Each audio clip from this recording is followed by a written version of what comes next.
there.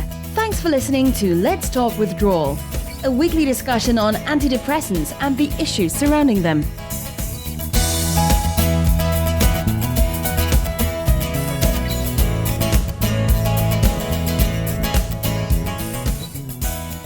Hello, this is James, and welcome to episode 15 of Let's Talk Withdrawal, a weekly podcast discussing antidepressants and mental health. Okay, this week we have a guest who is someone that I've admired for some time, and I'm very fortunate to have been able to chat with him. I'm honoured to have had the chance to interview journalist and author Robert Whitaker. For many of us, Robert needs no introduction, as he's well known for his award-winning book Anatomy of an Epidemic, Magic Bullets, Psychiatric Drugs, and the Astonishing Rise of Mental Illness in America, which was released in 2010. Anatomy of an Epidemic is arguably the definitive account of the realities of psychiatric drugs and completely lays bare the astonishing rise in mental ill health despite the availability of psychiatric drugs. Robert has been a medical writer at the Albany Times Union newspaper, a journalism fellow at the Massachusetts Institute of Technology, and director of publications at the Harvard Medical School. Besides many papers, journals, and articles, Robert has written 5 books, which include Mad in America, Bad Science, Bad Medicine, and the Enduring Mistreatment of the Mentally Ill in 2001,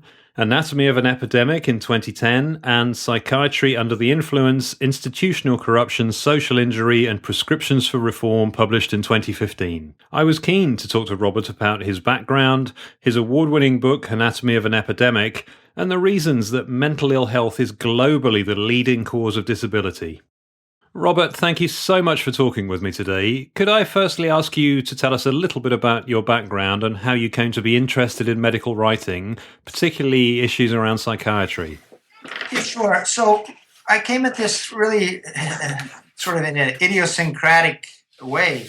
So I was going all the way back to the late 1980s. I was the science reporter for a newspaper called the Albany Times Union. That's in Albany, New York. And really focused on science, and we had a medical reporter as well, and so I was covering whatever didn't fall within the medical beat. And actually, I would say that was my real love, was writing about science and even more hard science. And I began going into the medical world really through this door. In the early 1990s, you might remember that laparoscopic surgery was introduced, an advance in the way to do surgery. Well, when it was first introduced in the United States, the surgeons were botching that surgery left and right.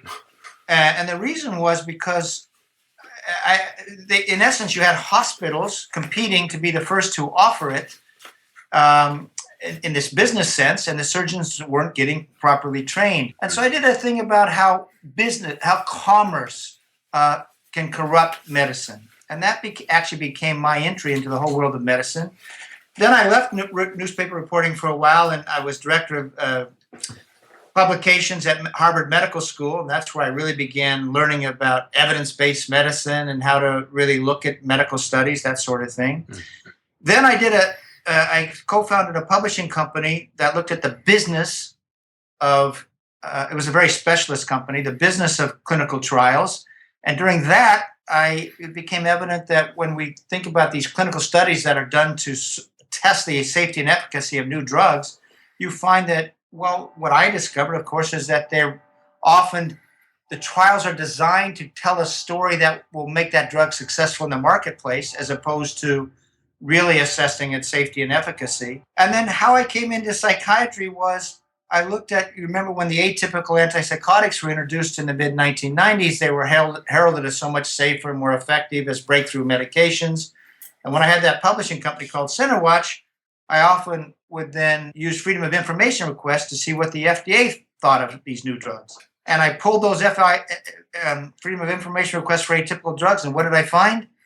Well, these drugs that were seen as so safe and effective, so much better than the previous drugs, the FDA was saying, you can't make that claim because your trials are biased by design against the old drugs. And then I looked at, even though the scientific reports were saying had been almost no side effects, in fact, something like 1 out of every 145 people who entered the trials had died. So now all of a sudden I'm beginning to be introduced to this discrepancy between what the science is saying and what is the story being told to the public, and particularly sort of egregious in psychiatry. And then finally what happened, so I wrote about that for the Boston Globe, about some sort of abuses of patients in psychiatric research settings. And then I came upon this study by the World Health Organization that said that outcomes for schizophrenia patients were much better in the poor countries of the world rather than in the US and other developed countries. And the World Health Organization had done 2 comparative studies that compared outcomes in poor countries and rich countries, and each time they found the same thing. And all of a sudden, that made me question the narrative that I still thought to be true. And that narrative in psychiatry is that we've made great progress in understanding the biology of mental disorders, and that this goes back to the 90s, that we now have drugs that are specific antidotes to those disorders. So it's a narrative of progress, but this World Health Organization study made me question that narrative of progress. So that's a long-winded answer to say that I got involved in this because of curiosity and because gradually I was seeing that maybe the narrative we're telling ourselves and organizing ourselves as a society around in psychiatry is somehow out of sync with the actual underlying science. So that's how I got involved in it. This is so jarring, isn't it? That realization that if you live in a less well-developed country and you're unfortunate enough to have problems with your mental health, you might end up better off than in a rich, more developed country where we assume we have the best science, the best medicine, the best research. That leaps out of Anatomy of an Epidemic really clearly. Yeah, it's not, you know, what's so jarring about this is this. One of the great narratives we believe in, and in general I believe in this, is that we've made great medical progress over the past century, and so in so many instances that's true. You know, you get the polio vaccine, you do get treatments for diabetes, and you see some other, you know, you do see some improvements, of course, in treating cancer. And so one of the great things we think about has happened in the past 100 years is this understanding of the human body and developing of medical treatments that keep us healthier, help us live longer. And so you sort of think that psychiatry is going to fit into that medical narrative of progress and you're going to believe it. But here you find something totally different when you begin digging into the literature. And instead of finding this narrative of progress, literally you find that the burden of mental illness has really gone up in society after society after it has adopted this disease model that was promoted first in the United States starting in 1980, but then adopted almost globally. So what I'm saying is you have a clash in your own belief systems where you have a belief in medical progress. I share that belief in many regards. I think that has happened. And then you want to say, oh, it must be happening in psychiatry too, and that's what psychiatry is telling us. But then when you dig into the data, you just don't find it to be true, and you find that psychiatry, in fact, has told us a false narrative. Well, that's certainly made clear. And if it's okay, I wanted to ask a bit more about the book. It's a mind-blowing work in so many regards, and I wanted to ask how you came to write it and what the response was like, particularly from the medical community. Sure. So the way I came to write it was this. So I had written a previous book called Mad in America that looked at the treatment of the seriously mentally ill, basically from colonial times until today, and found it lacking in Western societies and in the United States. So really a book about psychotic disorders, I guess you'd say. And after that book, to be honest with you, when you write about psychiatry in a critical fashion, it can be quite controversial. And my agent said, oh, Bob, don't write any more books about psychiatry. It's too controversial. You get attacked. Write some other books. So I wrote some other books. But all along, people kept asking me, well, what's happening? You know, we're medicating so many children. What's happening with those children? And also, why are we seeing so many people diagnosed with bipolar? And why is depression becoming such a problem? So the reason I returned to anatomy was because of those questions. And I think what really helped with anatomy and why it made a splash was this. The way we normally talk about drugs and the way they get approved is, are they effective over the short term? In other words, do they knock down the target symptom of a disorder, say depression or anxiety or psychosis, better than placebo over the short term? And if they meet that hurdle, we say they're effective and they get on the market, and that's how they're promoted to the public. They help with this condition. But what I wanted to do in anatomy was ask a new question. How do they affect people over longer periods of time? 2 years, 5 years, 10 years? And not just on, quote, the target symptom, but in terms of how well people are functioning, their cognition, their socializing, that sort of thing, all the things we really care about. So Anatomy was, I really think, the first book to try to take that perspective. How are we affecting people over the long term and in these many domains? And what does a history of science tell us about that? So what I was doing here was asking a valid question, I think that people would say is an important question, and B, I wasn't doing it from, some sort of ideologically critical stance about psychiatry. I was saying, well, what does psychiatry's own literature show us if we review the scientific literature? And I wasn't even criticizing really the diagnostic constructs. I'm saying, okay, if you have these diagnostic constructs, people get diagnosed, they get treated in this way, what happens to them?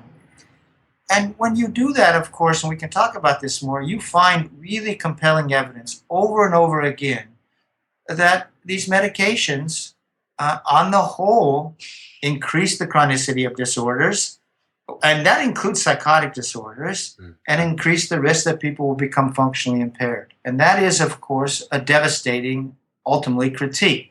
So what's been the response, or what was the response?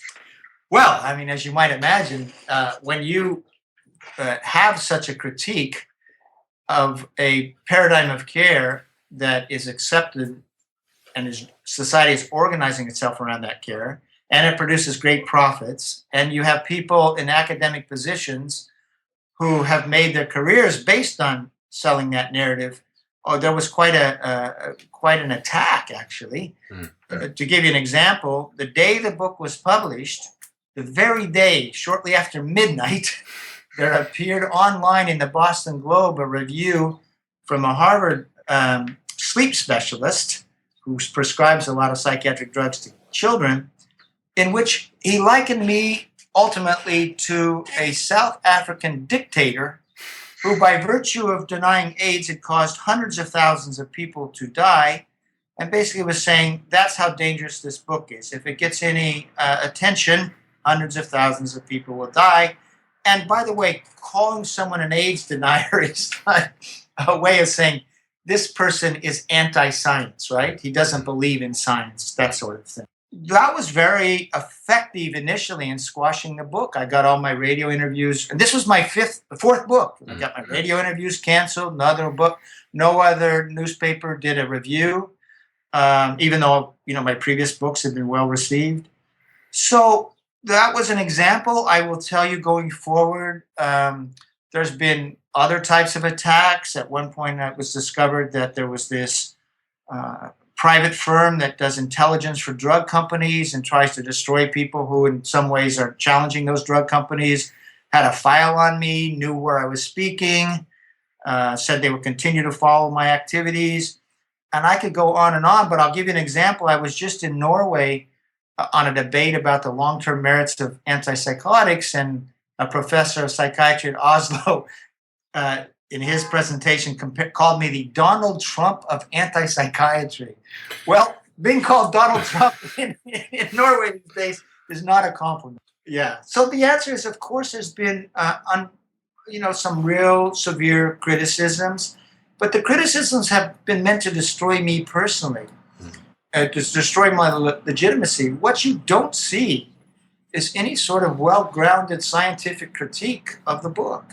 So, for example, you can't find a good critique saying, oh, here's where we know that the drugs, in fact, are improving long-term outcomes of whether it be depression, bipolar, schizophrenia. And instead, the book was published in 2010 initially, and there's been updated editions and translated editions. There's so much more data now that, in essence, confirms that very story that was first put forth in Anatomy. And for example, there's just a new article out on are we increasing the chronicity of depression with antidepressants? And in terms of long-term outcomes of schizophrenia, there's been like 3 new studies showing that the unmedicated patients do better. So if anything, I feel more confident in the case that was made in Anatomy in 2010 that this is indeed true. These drugs, unfortunately, impair. They, on the whole, they increase the chronicity of disorders. They increase the risk that people will become disabled, and that does harm to society. I can certainly see why psychiatry has it in for the book, because it's so clear, well evidenced and compelling, and the central thesis is so well delivered. It feels that if the book didn't hit its target so well, maybe it would have been ignored. What I love about Anatomy is how cleanly and clearly it's written. Some books on this subject are very theoretical and sometimes impenetrable, but Anatomy makes you outraged within 10 pages, and that emotional reaction is so important, isn't it? Yeah, I think, if we think about how we change our beliefs, and how we think about subjects, there's two things that go hand in hand. One is that we see some reason behind something. We can sense the rationale behind it and the facts behind it. But of course, we're emotional beings, and then when we get emotional about that narrative is when in fact it makes it possible, I think, for our internal narratives to change. I have to say one thing, James. Even though I was criticized very publicly, the irony is I heard from a lot of psychiatrists who said, I think you may be right. And then I've actually been invited to do a lot of grand rounds at psychiatry departments in the United States and in sort of other countries. In the United States, I think I've done grand rounds now in 13, 14 medical schools. I was even eventually asked to address the Group for the Advancement of Psychiatry, which is basically an association of academic psychiatrists. Now, often those settings are quite contentious. You can see there's often sort of brimming with hostility. But I wouldn't be invited unless they understood, whoever did the invitation, that anatomy is a, quote, evidence-based critique. And so that's behind the scenes where you actually see some acknowledgement that, this is a real problem and we need to think about this evidence. Behind the public, the public sort of, response to the book. Well, it's heartening to hear that there are psychiatrists out there who are open-minded enough to question their own paradigm of care and ask themselves, have we got this right? And Robert, if it's okay, I'd like to dig into some of the specifics of the book. As you point out very clearly, many drugs are developed after a disease mechanism is researched and understood. But where mental health is concerned, we still seem to be inventing new drugs for conditions that we don't really have a good understanding of. I just wondered what you thought the reason for that was. Yeah, I mean, the real model for medical progress is to identify the pathology and then develop some treatment for that specific pathology.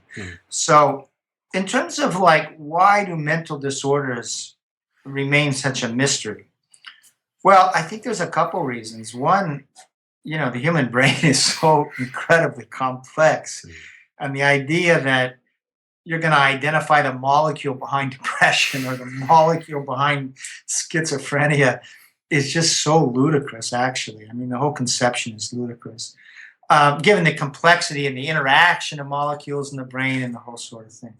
And second, of course, is that these diagnoses are constructs, and there can be many, many, many pathways to psychosis and many, many, many different pathways to depression, anxiety, etc. So we even have this sort of false beginning system that these people have the same thing who are depressed, or these people have the same thing that are psychotic. That, I'm sure, is a fallacy. So why do we keep on, if we don't know the pathology, we really don't know anything. Why do we keep on developing new drugs? Well, I think two reasons. One, it's a market. I mean, it's a business. And in the United States, we're spending about $40 billion on psychiatric drugs each year. So you have drug companies saying, well, we have some market for these drugs. Let's keep on, making some profits by entering this market. And then second of all, even though these drugs are marketed as treatments for diseases, because that's how you get FDA approval. That's Food and Drug approval to market a drug. It has to be for a disease. Drugs can act, in fact, not as agents for diseases, but as tonics, meaning you can have a sedative, you can have, speed that speeds you up. So drugs can change behaviors. They can change how you experience the world. And so that in itself provides a possibility for marketing psychoactive drugs, because maybe they're going to change your experience of yourself in some ways that people find helpful, particularly over the short term. Unfortunately, over the long term, it may not be so. But that's why I think there is a market opportunity, is because drugs do change how you experience the world. And if people are in distress and maybe they want a change in how they experience the world, well, then that can create a market opportunity. But the problem comes when two things: that they're marketed as agents for diseases, which they're not, and then, well, if you don't know what the pathology is, really what you're doing with all psychoactive drugs is you're perturbing some normal function. And then in response, your brain's going to is going to go through these compensatory adaptations, trying to maintain its normal functioning, or what researchers say, try to maintain its homeostatic equilibrium. So literally, when you begin taking these drugs on a daily basis, you're changing your brain. You are, how it functions, how it works. And in other words, you're creating abnormalities. And once we understand that, you can see why taking a drug over a long term might be problematic, but that's not how we conceive of drugs, psychoactive drugs. If we did, I think the market for these agents would be much smaller. It's so sad, isn't it, that if these drugs had been as physiologically successful as they have been financially successful, then we probably would have got on top of mental illness, but that's clearly not the case. No, this is the point, and this is sort of one of the framework of anatomy. When you develop an effective treatment for a medical disorder, and these things are pitched to us as medical disorders, you can expect the burden of that illness to go down in society, right? Yeah. Say you get the polio vaccine, polio disappears. I mean, that's a dramatic example, but generally you see the burden of that illness go down. And here, what has happened as we've embraced this paradigm of care? Well, as I looked at in anatomy, is you see this extraordinary rise in the number of people getting disability because of mental illness. So in the United States, since 1987, it's gone up about fourfold. And when the book first came out, I just looked at American statistics. People said, that's the United States. You guys have a Darwinian society. It's not true in these other countries where they have more social support, etc. Well, actually, you find it in every society that I can look at that has adopted this paradigm of care, adopted widespread use of these drugs. You see the burden of illness, especially due to mood disorders, depression, anxiety, bipolar, soaring. And that alone is telling you that there's something wrong with this paradigm of care. But you see it in the UK, you see it in the Scandinavian countries, you see it in Canada, you see it in Australia, New Zealand, country after country. So something's amiss with this paradigm of care, and that disability data is like the canary in the mine.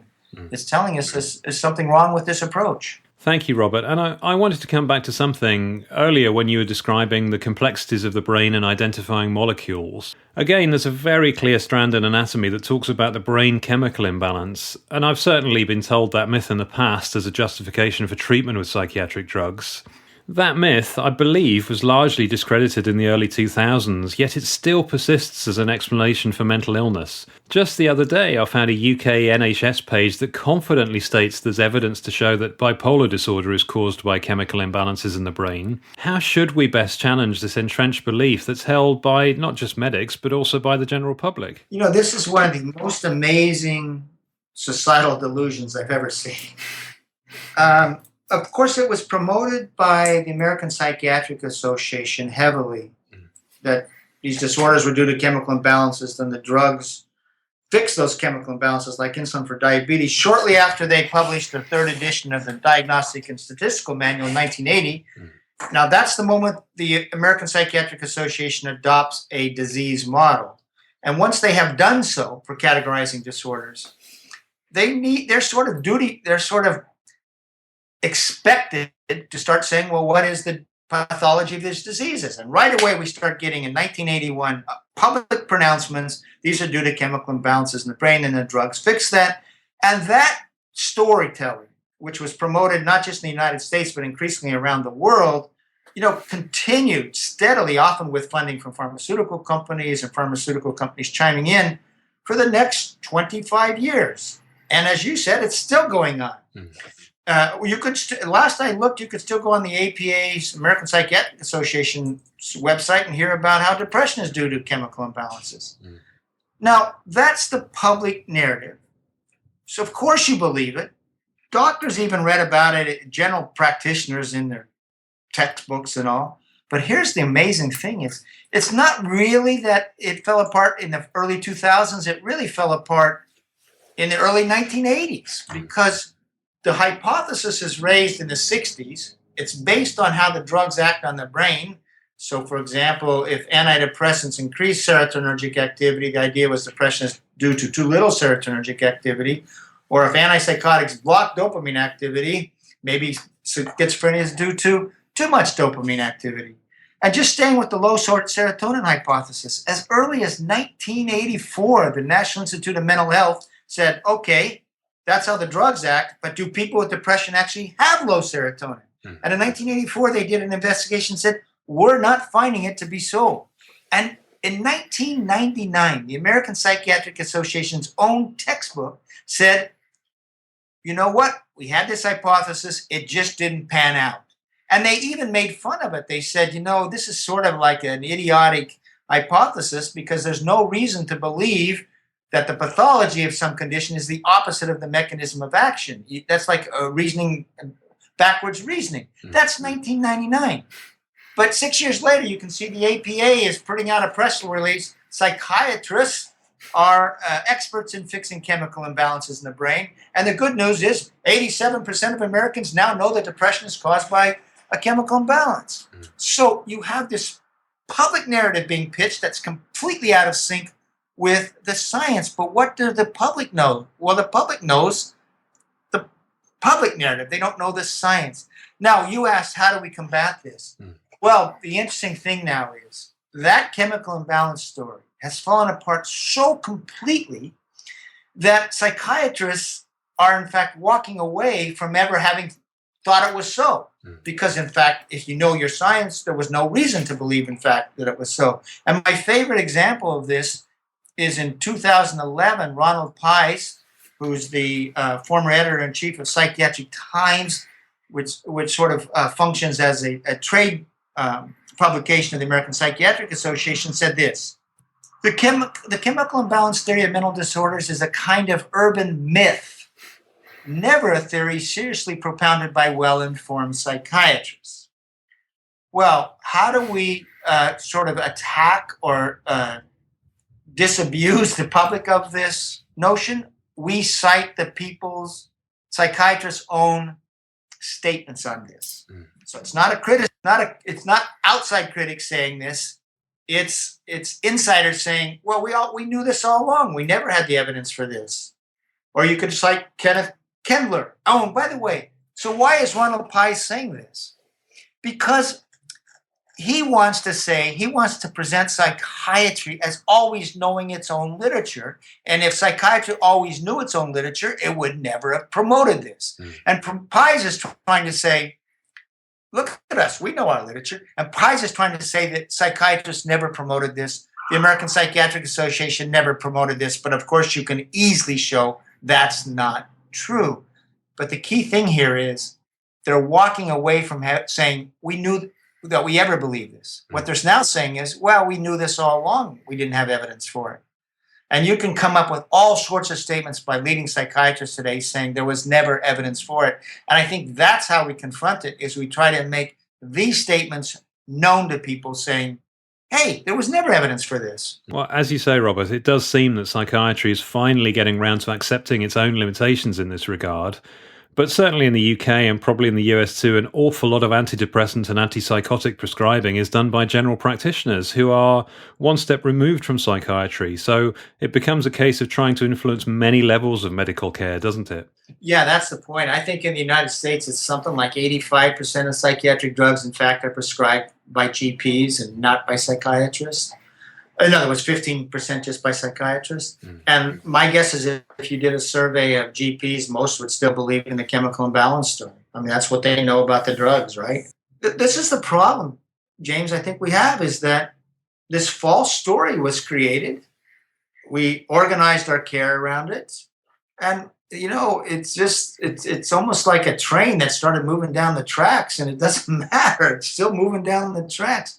I was just at a college last week in Michigan, speaking to a group of PhD students.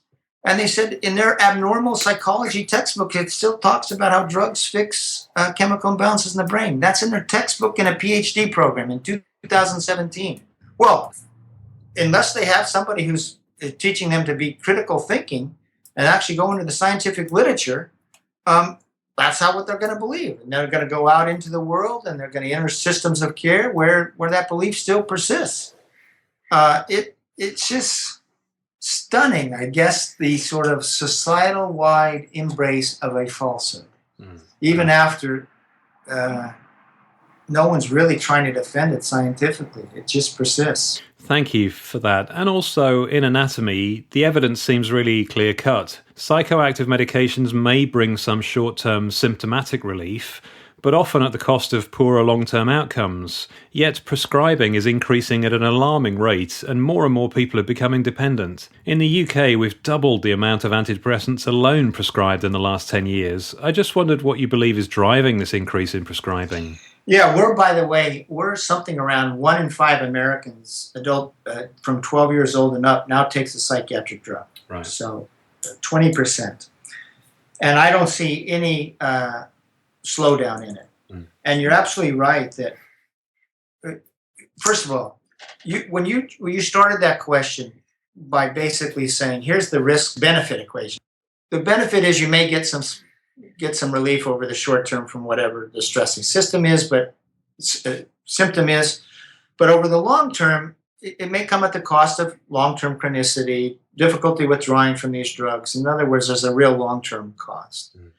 That risk-benefit equation is never presented at the early moment when you come into the psychiatrist or your GP seeking for some help. You mentioned, James, that apparently at some point you had a drug prescribed to you, correct? That's correct, yes. Was that risk-benefit equation prescribed to you? No, it wasn't. If I'd had any sense 5 years ago when I was prescribed my antidepressant, the position that I'd be in now, or how much of a struggle the last 5 years have been, I'd have sought very different options for my treatment. So this is the problem. Medicine is supposed to be based on informed consent, right? And you, as the person who's going to make a change with your life, you didn't make that decision with informed consent. No. And so informed consent is completely missing from this area of medicine. And in the absence of informed consent, a narrative that says, hey, you're feeling distress of some type, we have a pill that can make that distress go away. This magical sort of pill, regardless of what your life situation is. Here's the pill. And it's part of, by the way, this whole selling of this narrative has changed our conception of ourselves and how we raise our children, what we think they would expect of children, but even how we as adults cope with difficult times. And when you're struggling with your mind and your moods. I think there was a time before, I know there was a time before where the general understanding was, hey, if you're depressed or you're anxious, maybe you need to make some changes in your life. And maybe these are signs that there's certain things in your environment that are causing you distress. But there was also a sense that things passed with time, depression, anxiety, that sort of thing. And you sort of needed to get through that difficulty. And there might be different community aids, maybe spoke, to help you get through that. And actually, that's what the literature showed, that depression so regularly was episodic. Anxiety was episodic. But they sold a new story that depression was a problem with your brain. It wasn't in the in-between spaces with you and your environment, but some chemistry in your brain. And they could fix it. So that story said, get to your doctor, and they have a magic pill. And people have so often now changed their conception of self around that narrative that if I'm depressed, it's not about my life situations. It's about I have something wrong in my brain and they can fix me. So we have a lack of informed consent, and we still have this belief out there that they have this sort of pill that can make things all right with your life. It's not true. And no one is talking about the withdrawal effects when you first go on. So that's why I think the narrative persists. We have drugs that can help you with the rigors of modern day life, fix things, and no one is told about what's going to happen to the brain. You're going to have trouble coming off these medications, and long term, there's all sorts of problems with their use. That's a long-winded answer to say that we have a societal delusion about the merits of these drugs. that persists. We do, you're right. It really does persist, and it's very strong. And I'm also guilty of wanting so badly to believe in a magic bullet and being given something which passed as evidence that a magic bullet might exist, and I might not have to put too much effort in to resolve my difficulties. But it took me and many others quite some time to realise that that just wasn't true at all. Yeah, that's the point. Psychiatry borrowed from magic bullet medicine as it sold these drugs and conceived of these drugs. And of course, that's because, in early World War II, we get the antibiotics, and they are magic bullets in so many ways. I mean, they could kill bacterial infections with, not too much harm to the host. And so, because they really didn't interact with the host much. We came to believe in magic bullets. And remember what happens in the early 1950s. I don't know how old you are. But I was born in 1952. I still remember getting the polio vaccine, and I knew I had a childhood friend who got polio. Well, this was extraordinary, right? We're going to eradicate polio, this thing that has been such a scourge for this time. And then psychiatry, when it gets these tranquilizing agents, starts to say, "Oh, these are antipsychotics. They're antidepressants." That tells you of a magic bullet drug. And so my point is, society did experience a time of magic bullets where medicine was providing these incredible things, really, starting with antibiotics and vaccines. And so it was easy to start believing in magic bullet medicine. And so that's why you and millions of others have gone and expected an antidepressant to fix things. Absolutely. And the other thing that struck me while reading anatomy was that almost all of my discussions that I've had with my doctors in the last 2 years or so have been about the medications, not really about my difficulties or my distress. It's been, should we add another drug? Should we increase the dosage? They're not asking me anymore, how can we help you? And it struck me that the advent of these drugs changed psychiatry from a listening approach to telling the patient, take your drugs, be compliant with your medicine, and there's no such thing as dependence or withdrawal. Yeah, listen, absolutely true. And it's sad and it's tragic. Think about this for a second as a psychiatrist and go back to before 1980. In some ways, it's such a privileged position to be a psychiatrist. People come to you with these moments of extraordinary vulnerability, searching, trying to understand their lives, suffering. And suddenly you're going to be invited, if you listen, into the intimate details of their life. And they're going to share with you the narrative of your life. That is a really profound thing, and I would think a rewarding thing to meet people in that way. So the tragedy is in 1980, a psychiatry decides to reconceptualize psychiatric disorders as diseases of the brain. It's not a medical model. It's a disease model. Now, once you do that, and once you start believing it's true, you say the problems are inside the individual's brain, right? So it's not in their life circumstances. It's not whether they maybe have things going wrong in their current life, let's say divorce or losing jobs or whatever it might be. And it's not in sort of a narrative of, where you might have past trauma or, how lives unspool. So it's none of that. The problem is sort of all in your head. It's a disease, and then that's one way to conceptualize it. And two, we have drugs that can fix that disease, or at least treat the symptoms of those diseases. Well, if I actually believe that, why should I listen to you? Your narrative's unimportant. Basically, we know what the problem is. You have this disease, I'll prescribe you a drug. And in addition, at that time, what psychiatry does, and then medical doctors as well, they say we're going to leave off the listening to the psychologists and the counselors and the social workers. We treat diseases, so boom, checklist, you got this disease, here's the treatment for it. That's part one. That's why they prescribe and they don't listen, because they reconceptualize these things as diseases and not problems in human beings with their environment. And second of all, you say they don't listen to about medication effects or withdrawal effects or addictive effects. Well, that's because they don't want to, that's just cognitive dissonance.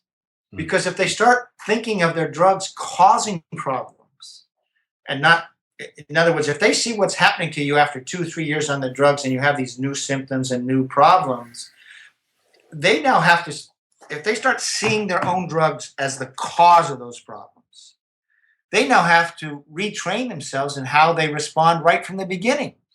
Because they're saying maybe we're setting up people for these long-term harms. So the way they protect their own practices and their own sense of doing good is to assign any problems to the, quote, disease, even though we don't even know what the disease is, and ignoring the withdrawal effects. And that way we can keep on doing it. With that way of conceiving of the world, we can keep prescribing these willy-nilly right from the beginning, and we can avoid seeing the harm they cause. And, in a certain sense, I think this is common to a lot of medicine. Doctors tend to want to see their treatments through this lens of efficacy and not see the harm. And, in terms of within psychiatry, the classic example of this was lobotomy in the 1940s. I mean, that was seen as a miracle brain surgery. There was even a report after the first 500 such surgeries were done in the United States that basically it couldn't do harm. In a small group, it was ineffective. Another group, it was somewhat effective. Others, it cured people. And yet, today we look back and we see it as a surgery that damaged the brain and basically took away much of the person's personality. In other words, we see it as a type of medicine that went horribly wrong. But the doctors at the time so often didn't see it that way. And of course, the inventor of surgical lobotomy, Portuguese neurologist Egas Moniz, won the Nobel Prize in Medicine for having done so in 1949. So that really is a parable, so to speak, from the past that tells how doctors and psychiatrists can sort of turn a blind eye to the harm that their treatments do. It does feel that way. It feels like they believe their own hype, and any criticism from a non-expert like a patient carries no merit or weight. That's certainly how I felt my views were taken on board by some of my doctors. And that's like a prescription for bad medicine. And I don't mean just in psychiatry. Good medicine begins with listening to the patient. Go back to a time when doctors actually had some time. You know what the first thing they did is they took big histories of people. And if you knew the family, of course, you knew that people got ill even within a social context, even physical illnesses within a social context. And now all of a sudden you have a form of care that is based on not listening to the patient and saying the patient doesn't know what is good for themselves. I mean, that is a prescription for bad medicine in all areas of medicine. But when you talk to emotional distress, psychic distress, I can think of nothing worse than not listening to the patient. And there's something beyond saying you're telling how you're responding to the drug. And that is providing valuable feedback to any doctor. And they should be taking that into account. Is it working for you? Is it not? You're the expert here, not the doctor. You are the expert in your own life, right? So they should be listening to you. How's it working for you? There's something so wrong about denying patients and individuals the authenticity of their own experience, right?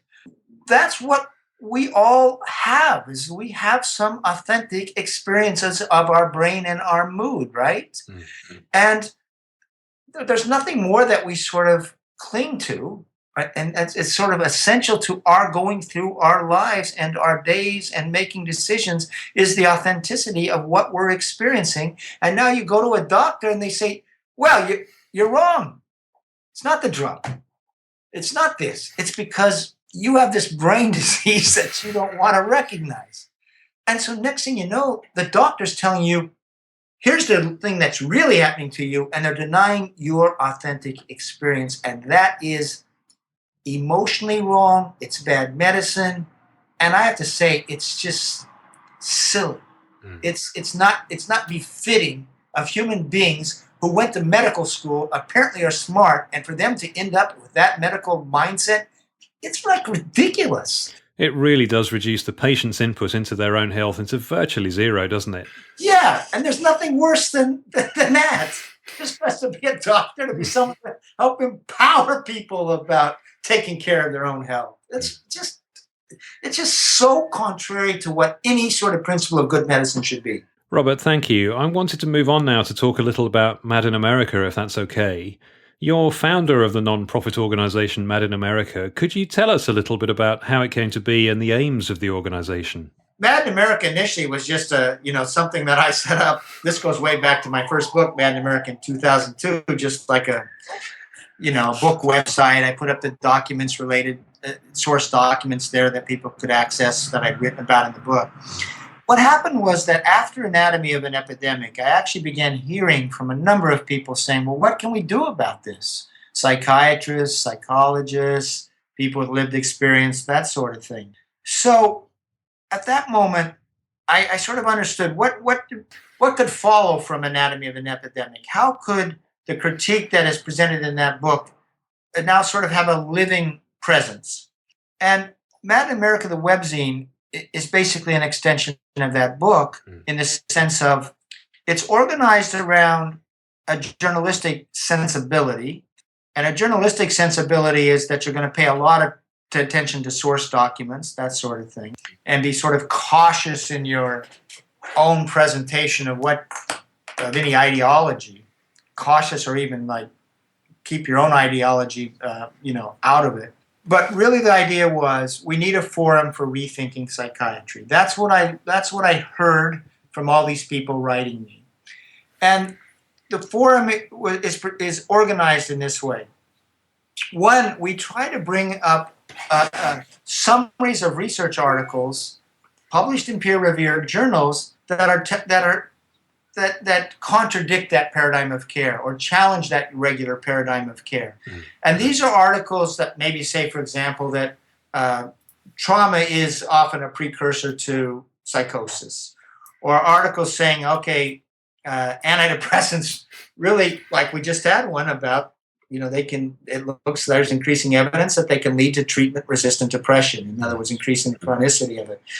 And so what we're doing is we're trying to make known to the public all of this budding scientific literature that doesn't get promoted by the powers that be precisely because it counters or contradicts the conventional narrative that has been told to us. So if you look at how the media information gets promoted, you have academic psychiatrists promoting a certain story. You have organizations like the American Psychiatric Association promoting a certain story, journals promoting a certain story, and drug companies promoting a certain story. And they will promote scientific findings that seemingly support that disease model narrative. And what Mad in America is trying to do is saying, wait a minute, there's all this sorts of other research out there that needs to be known. And we also offer critiques of that information that is presented as saying that it supports the conventional narrative. So, for example, Mad in America now has featured a report. There recently was a report in Lancet Psychiatry that said brain scans showed individuals with ADHD have smaller brains.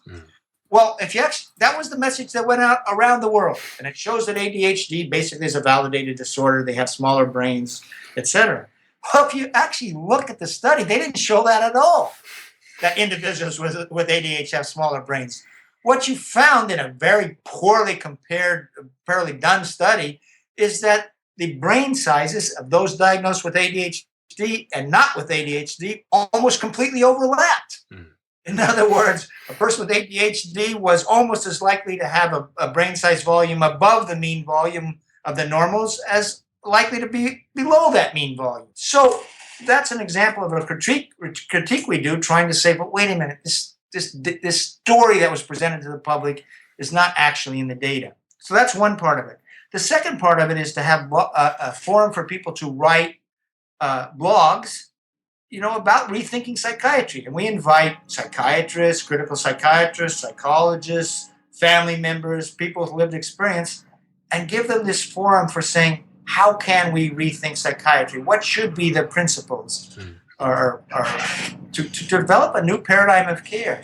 Provide a voice for those who want to rethink psychiatry in whatever way they may be, and then to bring this science forward and also some critiques of it, scientific findings. And then we have resources like drug info resources, et cetera, that try to help document this critique of psychiatry.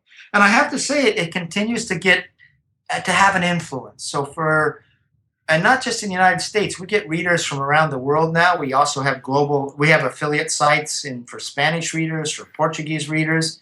Last month, we had about 220,000 unique visitors. So that's the purpose of it.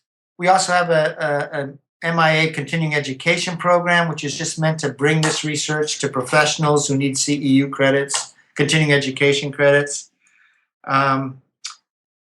So that's basically it. It's basically a webzine that is set up to try to be a home for critical psychiatry thinking, and with a journalistic sort of context and a journalistic set of standards behind it. Well, Robert, I thank you for creating that organization and the webzine, because for someone like me, trying to find the information I want is very difficult. Having got to a point where I do mistrust mainstream psychiatry because I don't feel I was given the whole story, I'm eager to know the truth and the alternative views, but they tend to be buried away all over the place. Mad in America is a fantastic hub to get all those different perspectives, to get the mind-expanding views, the critiques, to get the evidence and science that you need, that you can rely on as being unbiased and impartial. It's an incredible resource for so many people, so thank you so much. Oh, thanks. I have to say one more thing that I hear from people. If you do this yourself and you start trying to say, well, wait a minute, I challenge I don't believe this story that psychiatry's been telling me, you can feel quite isolated because, of course, you exist in a community that by and large still has that other narrative. So I think one of the things that Mad in America does is help people feel not so isolated and alone in their critique of psychiatry, and feeling that, okay, this is a thing that makes sense. It's rational. And that's another thing we try to do, is build this sort of sense of community. And people make connections with people in other countries. They learn about their work. So it really makes me happy to hear that it provides this meaning to you in your life. And I think it provides similar meaning to a lot of people in their lives who are trying to struggle with this information. I agree, and I completely recognise that feeling of isolation and not really knowing who to trust and where to go to get the kind of information that you feel is going to speak to you. And Mad in America really fulfills that role so well. Well, thank you. And really, to close, I wanted to ask, if we look to the future, how should we be approaching helping people who are suffering emotional or psychological distress? We need to go back and have a humble approach. Because, life's a mystery. Brain is a mystery. Human beings are mysteries.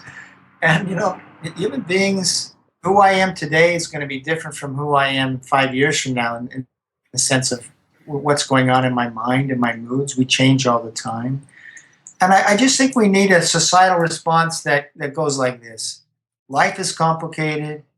If we read our Shakespeare, read our novels, we know it's human to struggle. I think that's the thing. It's human to struggle in many ways with our minds. In some ways, I think it's sort of the fundamental thing that we humans do. It's tough being a human. Our emotions they take hold of us, and we do suffer.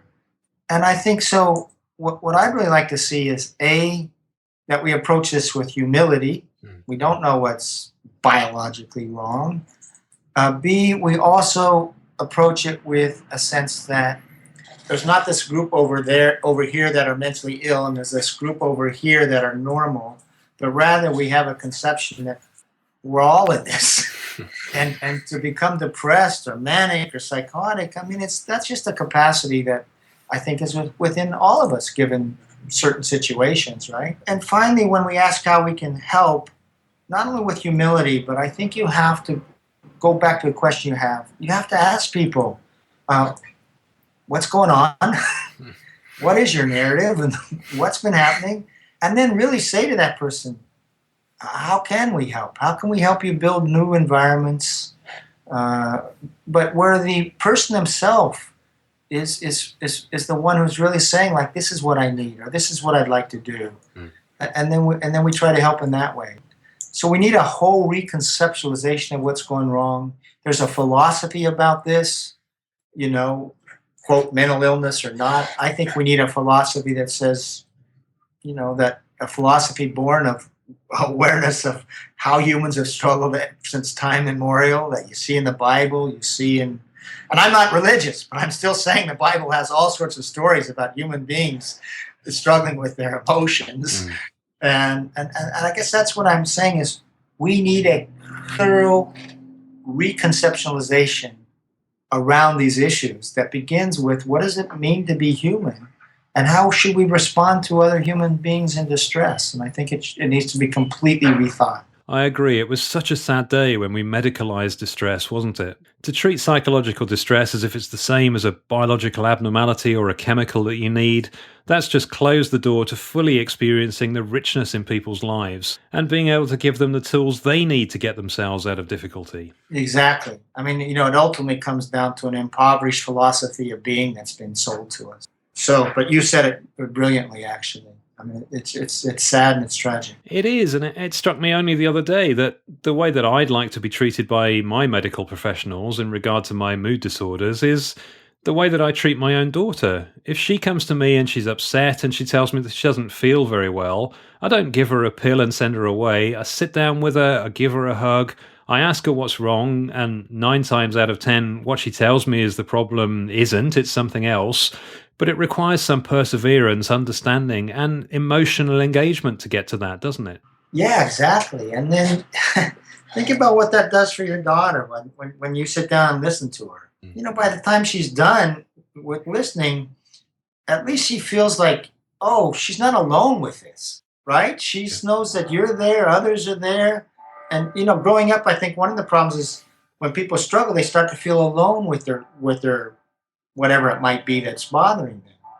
But not feeling alone is a big thing. You're right, and it's so ironic because I feel that my psychiatric drug has almost encouraged me to be quite isolated because of the way it makes me feel. I haven't socialized, I haven't been open about what's happened to me, and I've almost shut myself away because of a medication that was sold to me that if you take this drug, you'll be better prepared for therapy, you'll get back to work more quickly, and you'll be able to get on with your life. But for me, none of those things were true. Yeah, I hear this. I know so many people. This has exactly been the case. They become less sociable. They're less willing to talk to people about what's really going on in their lives. And partially is this whole model shuts us out. So you come to somebody, right? And you say, I'm taking an antidepressant. And what is the other person now supposed to be thinking? Oh, that person has an illness. That person has something wrong with them inside. Instead of like, you coming to me going like, I don't know, when this first happened, like telling me whatever your story is. Because I'm empathic to a story. I'm talking about other human beings are empathic to narratives because we can all place ourselves in times of difficulty and times of emotional difficulty. And we say, oh, that's just being alive. And being alive is tough business. But the minute you come and say, like, you've got a chemical imbalance, or that's how we think of you, we don't think of you any longer as a person who is just struggling with life. And so it makes us less interested in you. And I guess, there's all sorts of things about whether the drugs themselves sort of make it more difficult to mount emotional reactions to the world as well. And, emotional reactions, they're a two-way street. In other words, they happen between people, not just in one person. So, yeah, I think this is part of the irony. The very thing that, like, keeps people well is, in fact, having meaning in life, right? Having some sort of, I'm a somewhat of a loner at times, but nevertheless, I know I need some emotional engagement with other human beings, Yeah. It's just part of, your experience is just part of why this whole paradigm of care is so awful. You're so right, Robert. When we reduce people to a bag of chemicals and neurotransmitters, then all the richness is lost. Yeah, and we see people in this new way. And it's a horrible way to see people. Robert, I can't thank you enough for taking the time to chat with me. It's been such an eye-opening discussion, and I'm so pleased to be able to share this with the listeners. Thank you too, on behalf of us all, for shaking the tree so hard and for all the attention and understanding that you've brought to these issues. Oh, thanks. The tree needs to be shaken. There's a lot of people doing the shaking, but it's nice to be part of that group shaking, so to speak. Feedback.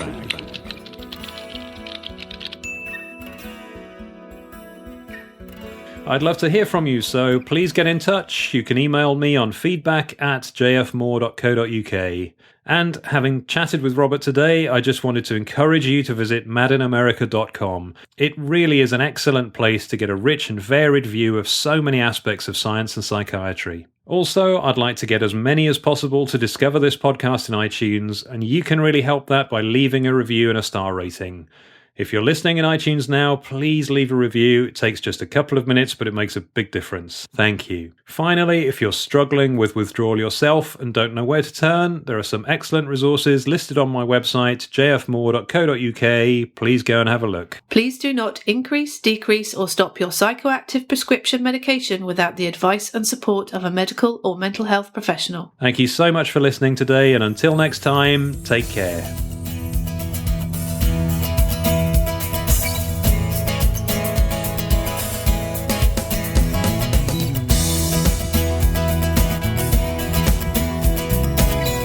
Thank you so much for listening to Let's Talk Withdrawal.